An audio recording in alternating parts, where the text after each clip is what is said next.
அம்மன் அருள் TV நேயர்களுக்கு அன்பான வணக்கங்கள். உங்கள் பாரம்பரிய அருள்வாக்கு ஜோதிடர் பாலசுப்ரமணியன் அடியனின் அன்பு வணக்கங்கள். என்றும் குருவழியில் குருவை நேசிப்போம், குருவை போற்றுவோம். இப்போ நம்ம எதை பத்தி பார்க்க போறோம் அப்படின்னா, மாத பலன். நம்ம பார்க்கிறது ஆணி மாதம்.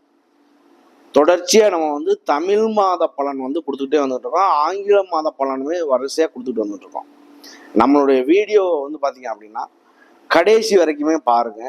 அதுல நட்சத்திர ரீதியாகவும் ஒவ்வொருத்தருக்கும் என்ன பலன் நடக்கும் அப்படிங்கிற ஒரு விஷயத்தையும் நம்ம அப்ப இந்த மாதக்கோள்கள் பார்த்தீங்க அப்படின்னா இந்த ஆணி மாசம் இந்த கிரகங்கள்லாம் எங்கெங்க இருக்கு அப்படிங்கிற ஒரு விஷயத்த நம்ம பார்த்துருவோம். அதாவது ஆணி மாசம் பார்த்தீங்க அப்படின்னா இந்த பலனாகப்பட்டது ஆணி மாசம் 1ஆம் தேதியில இருந்து நமக்கு கணக்கு. அதாவது 15/6/2024 சனிக்கிழமையில இருந்து.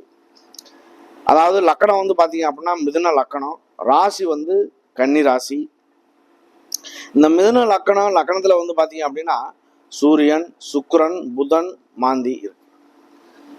சூரியன் அங்க இருக்கு, சுக்கிரன் பார்த்தீங்க அப்படின்னா அஸ்தமனம்.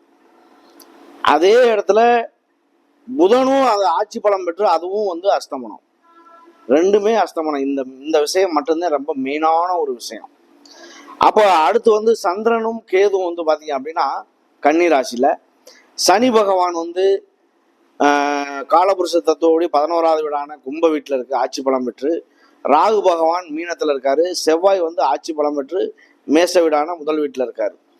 அப்போ இந்த கிரகங்களுடைய அமைப்புல இந்த மாதக்கோள்கள்லாம் எங்கெங்க இருக்கு, இந்த கிரகங்கள் எங்கெங்க இருக்கு அப்படிங்கிற ஒரு விஷயத்த வச்சு இந்த ஆணி மாதம் எப்படிப்பட்ட பலனை கொடுக்கும் அப்படிங்கிற ஒரு விஷயத்த பார்த்தீங்க அப்படின்னா நம்ம கொஞ்சம் விரிவாகவே பார்ப்போம். ஒவ்வொரு ராசிக்கும், இந்த 12 ராசிக்கும்.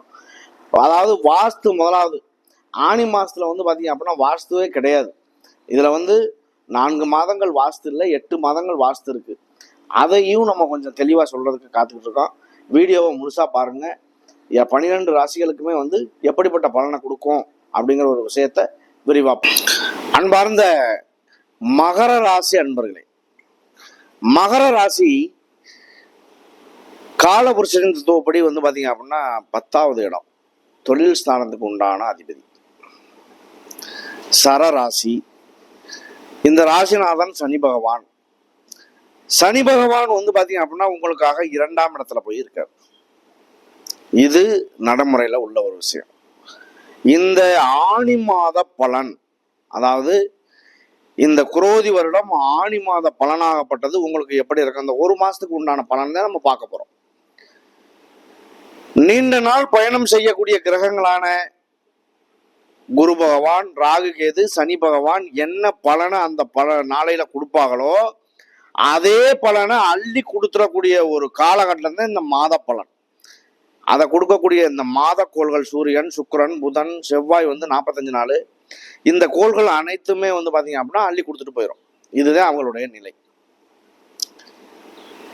இந்த கிரகங்கள் எல்லாமே 12 ராசிக்குமே நம்ம சொல்லக்கூடிய பலனாகப்பட்டது பொது பலன் மட்டுமே.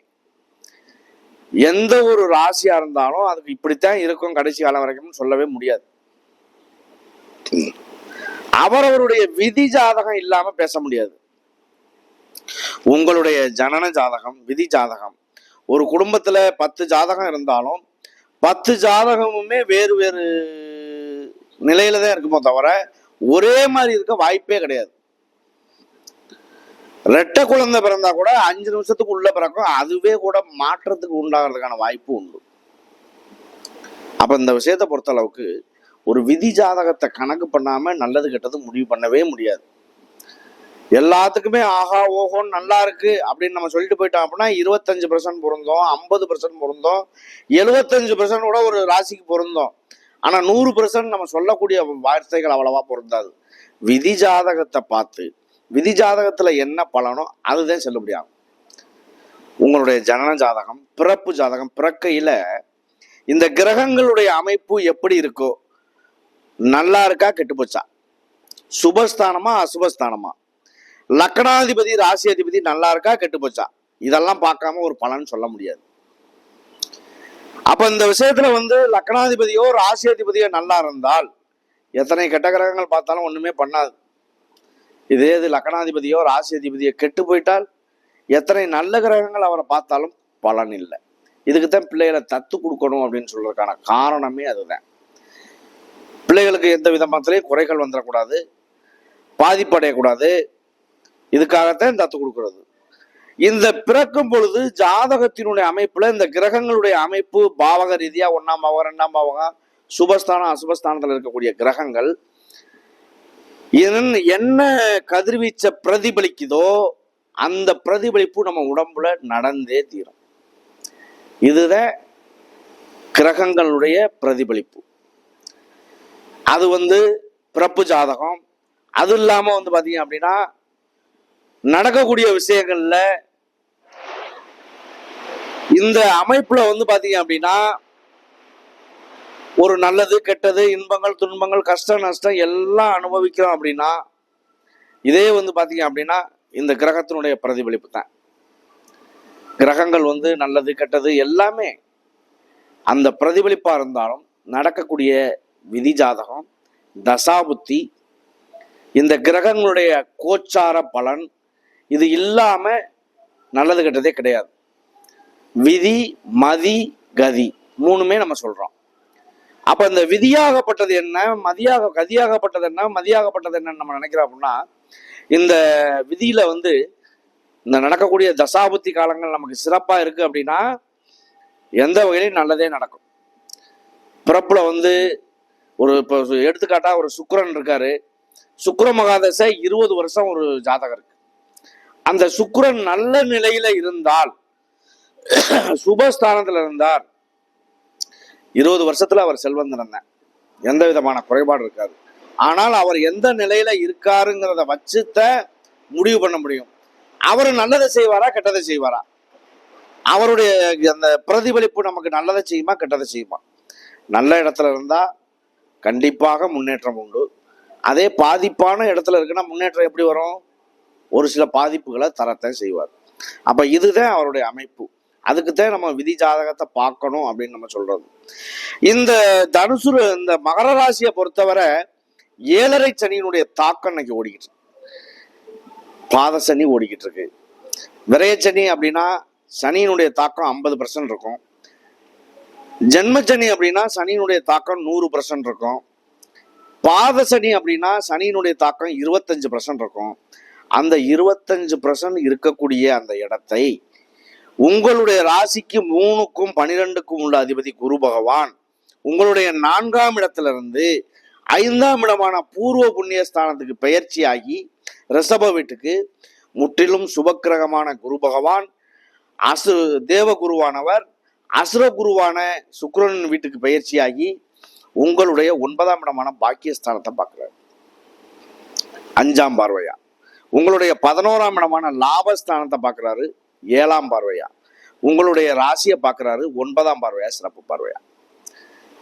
அப்ப குரு இருக்கக்கூடிய இடத்தை விட பார்க்கக்கூடிய பார்வைக்கு பலன் அதிகம். குரு பார்த்தால் கோடி நன்மை சொல்றோம். எதுக்கு சொல்றோம்? அப்ப குருவானவர் முற்றிலும் சுபரு, நல்ல கிரகம். அவர் பாக்கிய உங்களுக்கு பூர்வ புண்ணிய ஸ்தானத்துல இருந்து பாக்குறாருன்னா 5ஆம் பார்வையா பாக்குறாரு அப்படின்னா 9ஆம் இடத்தை. 5 அப்படிங்கிறது குழந்தைகள் ஸ்தானம், குலதெய்வ ஸ்தானம், பூர்வ புண்ணிய ஸ்தானம், அப்பாவின் வழியில இருக்கக்கூடிய சொத்து பத்துகள், அப்பாவினுடைய வழியில கிடக்கக்கூடிய பண வரவு செலவுகள் எல்லாம் சுமூகமான சூழ்நிலையில கைமாறும். அப்பா பிள்ளைகளுக்குலாம் 2 பிள்ளை 3 பிள்ளை இருக்கு அப்படின்னா சண்டை கிண்டை போடாம சுமூகமா பங்கு பலன்களை பிரிச்சுக்கிறது அப்படிங்கிறது ரொம்ப பெரிய விஷயம். இந்த மாதிரி நேரத்துகள்ல அப்பாவினுடைய உடல் நலன் குறைபாடுகள் ஏதேனும் இருக்கு அப்படின்னா அதை சரி பண்றது அவருடைய, ஏன்னா கேது பகவான் அங்கே இருக்காரு. அந்த இடத்த கூட குருவினுடைய பார்வைப்படும் பொழுது மாற்றங்கள் ஏற்படும், நல்ல மாற்றமா ஏற்படும். இந்த 50 பூதங்களினால் ஆனதுதான் இந்த பிரபஞ்சமே. இந்த பிரபஞ்சத்துல கிரகங்களுடைய அடிப்படையில 50 பூதங்கள் என்ன மாற்றங்கள் உருவாகுதோ அந்த மாற்றம் இந்த கிரகங்களுக்குமே உண்டு. கிரகங்கள் என்ன பலனை கொடுக்குதோ அந்த பிரதிபலிப்பு ஒரு மனிதனுக்கும் உண்டு. அந்த பிரதிபலிப்பு நமக்கு நல்லதை செய்யுமா கெட்டதை செய்யுமா, இதுதான் ஜாதகத்தினுடைய பலாபலன். அப்ப இதுல பாத்தீங்க அப்படின்னா உங்களுடைய 11ஆம் இடத்தையும் பார்க்குது. 11 அப்படிங்கிறது 9ஆம் இடத்தை பார்க்கறது திருமணங்கள் நிறைவேறும், வெளியூர் வெளிப்பயணங்கள் நிறைவேறும், காதல் திருமணங்கள் கைகூடும். 11ஆம் இடம்ங்கிறது இளைய தாரம், இரண்டாவது திருமணத்துக்காக காத்துக்கிட்டு இருக்கக்கூடியவர்களுக்கு கண்டிப்பாக வெற்றி வாய்ப்புகள் கிடைக்கும். அது இல்லாம பெரும் பணம், பெரும் சொத்து, மூத்த சகோதரம், இது எல்லாமே 11ஆம் இடம் தான். அப்ப இந்த மாதிரி உறவுகள் எல்லாமே நீடிக்கிறதுக்கான நல்லதா நீடிக்க வாய்ப்பு உண்டு. அது இல்லாம உங்களுடைய ராசியவே குருவினுடைய பார்வைப்படும் பொழுது பாத சனி 25% தாக்கத்துல இருக்கும் பொழுது இந்த கிட்டத்தட்ட ஒரு 5 வருஷமா படாத பாடுபட்டு தட்டு தடுமாறி இன்னைக்கு கெட்ட பேரு கெட்ட செயல் எல்லாம் எடுத்து மரியாதை மானம் மரியாதை எல்லாம் கூட போக்கி இன்னைக்கு அந்த மரியாதையை காப்பாற்றக்கூடிய நிலைக்கு வரக்கூடிய நேரம் இந்த மகர ராசிக்கு உண்டு. அப்ப இது வரைக்கும் பட்ட கஷ்டங்களுக்கெல்லாம் ஒரு புண்ணியத்தை தேடக்கூடிய நேரம் குருவினுடைய பார்வை.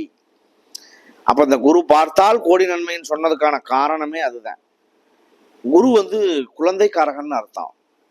குருவினுடைய காரகம் பெரும் பணத்துக்கு அதிபதி, தங்கத்துக்கு அதிபதி, பொன்னன்னு சொல்லுவோம், பெரும் பணத்துக்கு அதிபதி, பேங்க்கு, இது எல்லாமே குருவினுடைய காரகம். அப்ப பாத்தீங்க அப்படின்னா இது சரராசி. படிப்படியான முன்னேற்றத்தை சந்திக்கக்கூடியவர்கள் மகர ராசினியர்கள். இந்த மகர ராசியை பொறுத்தவரை உத்திராட நட்சத்திரம், திருவோண நட்சத்திரம், அவிட்ட நட்சத்திரம், 3 நட்சத்திரங்கள் உண்டு. உத்திராடம் என்பது சூரியனுடைய நட்சத்திரம். சூரிய பகவான் உங்களுக்காக 8ஆம் வீட்டு அதிபதி 6ல் இருக்காரு. அருமையான காலகட்டம். இந்த சூரியனை பொறுத்தவரை தனக்கு நிகர் தானே என்று ஒரு மனதுல ஒரு ஆணவம் கொண்டவர், தனக்கு கீழே ஒரு 10 பேர் இருக்கணும் அப்படிங்கிற ஒரு எண்ணத்தை கொண்டவர். சூரியனை மையமா வச்சுதான் எல்லா கோள்களுமே இயங்குது. அந்த சூரியன் பாத்தீங்க அப்படின்னா கவர்மெண்ட்னு சொல்லலாம். கவர்மெண்ட் வேலை கிடைக்கிறது, கவர்மெண்ட் சம்பந்தமா ப்ரமோஷன் கிடைக்கிறது, சம்பள உயர்வு கிடைக்கிறது, இந்த மாதிரி அமைப்புகள்லாம் உங்களுக்கு கிடைக்கிறதுக்கான வாய்ப்பு அதிகம். அப்ப இதை பொறுத்தளவுக்கு பாத்தீங்க அப்படின்னா திருவோண நட்சத்திரம் அப்படிங்கிறது சந்திரனுடைய நட்சத்திரம்.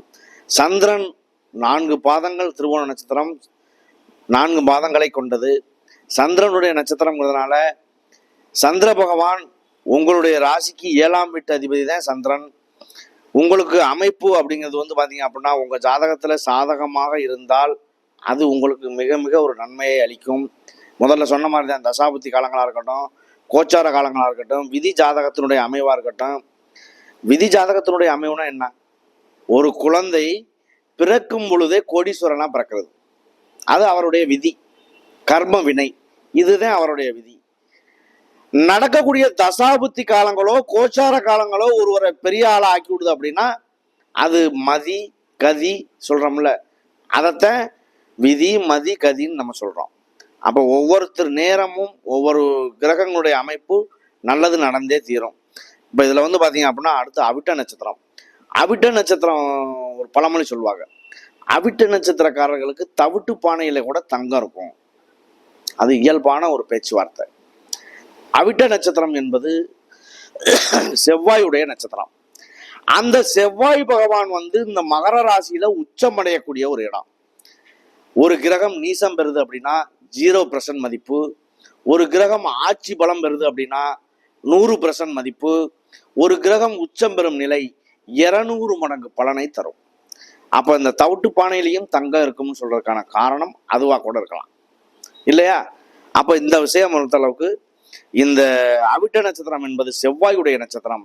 செவ்வாய் என்றால் முருகன் அர்த்தம். இந்த செவ்வாயினுடைய அனுக்கிரகம் பெற்றவர்கள், முருகனுடைய அனுக்கிரகம் பெற்றவர்கள் அவிட்ட நட்சத்திரத்தையும் பிறப்பாக, செவ்வாயுடைய காரகத்துவமாகவும் பிறப்பாக, செவ்வாயுடைய பெயர் வச்சும் பிறப்பாக. இன்னமும் இந்த செவ்வாயுடைய பெயர் ஒரு ஜாதகருக்கு கரெக்டான முறையில பேர் வைக்கிறாங்க அப்படின்னா அந்த பேரை நம்ம சொல்லி கூப்பிட கூப்பிட அவங்களுடைய ஆயுள் வளரும். கண்டிப்பாக நல்ல கரெக்டான பேர் வச்சுட்டோம் அப்படின்னா அந்த பேரை நம்ம சொல்லி சொல்லி கூப்பிட கூப்பிட ஆயுள் வளரும்.